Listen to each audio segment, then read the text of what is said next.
अमित शाह से मिलने पहुंचे जीतन राम मांझी। जीतन राम मांझी पहुंचे जेपी नड्डा के आवास पर। जेपी नड्डा के आवास पर अमित शाह मांझी की मुलाकात, जिस बात का जिक्र अभी गौरव भी कर रहे थे कि जेपी नड्डा के आवास पर दरअसल अब लगातार बैठक चल रही है। और अभी खबर यह है कि जीतन राम मांझी पहले नहीं पहुंचे थे, लेकिन अब जीतन राम मांझी भी पहुंच चुके हैं और अमित शाह ऑलरेडी अंदर हैं। तो देखिए, क्योंकि जीतन राम मांझी ने, आपको याद होगा, एक पोस्ट किया था जिसमें वो जिक्र कर रहे थे 15 सीटों का। इशारों में शेरो शायरी के जरिए वो अपनी कुछ पंक्तियों के जरिए 15 सीटों पर अपना दावा ठोक रहे थे। अब ऐसे में माना यह जा रहा है कि जीतन राम मांझी को भी यहाँ बैठक में फाइनली बुला लिया गया है और आज ऑलमोस्ट सीट शेयरिंग का जो फॉर्मूला है वो तय हो जाएगा और 24 घंटे के भीतर उम्मीदवारों के नामों के ऐलान होने भी शुरू हो जाएंगे।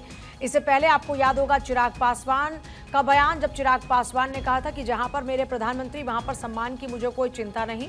हम जो समय ले रहे हैं उसकी वजह है कि हम एक एक सीट पर, क्योंकि डिटेल में अब चर्चा कर रहे हैं प्रत्याशियों को लेकर, वहां के सियासी समीकरण को लेकर, और इसीलिए वक्त लग रहा है। आप घोषणा का ऐलान कर रहे हैं लेकिन अब घोषणा अभी नहीं हो पा रही, उसके पीछे ये वजह है। और गौरव मेरे साथ एक बार फिर जुड़ गए हैं। गौरव, क्योंकि जिस बात का जिक्र आप कर रहे थे कि मांझी पहुंच चुके हैं मुलाकात के लिए, तो क्या ये मानकर चलें कि जो 15 सीटों पर दावा ठोक रहे थे मांझी, उसमें अब उनको भी अब जो बीजेपी चाहती है कि आपको ठीक है हम 4 से 5 सीटें दे देंगे, इस पर मनाने की जो कोशिश थी वो कामयाब हुई?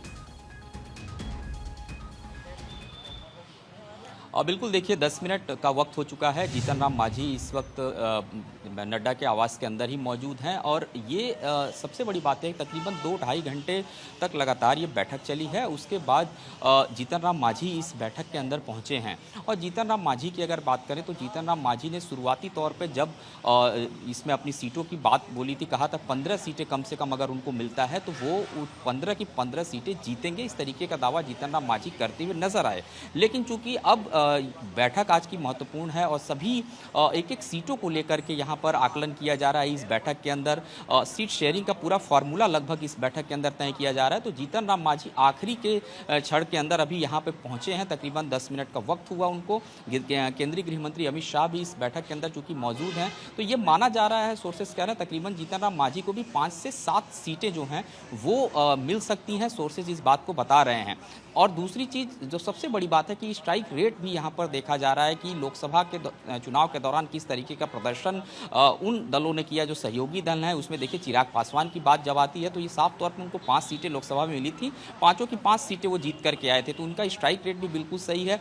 तो दूसरी तरफ अगर हम जीतन राम मांझी की बात करें तो जीतन राम मांझी इस बात को कहते नजर जरूर आ रहे हैं कि 15 सीटें चाहिए, लेकिन चूंकि सोर्सेज बता रहे हैं कि 5 से 7 सीटों को लेकर के जो सहमति है लगभग वो सहमति बन चुकी है।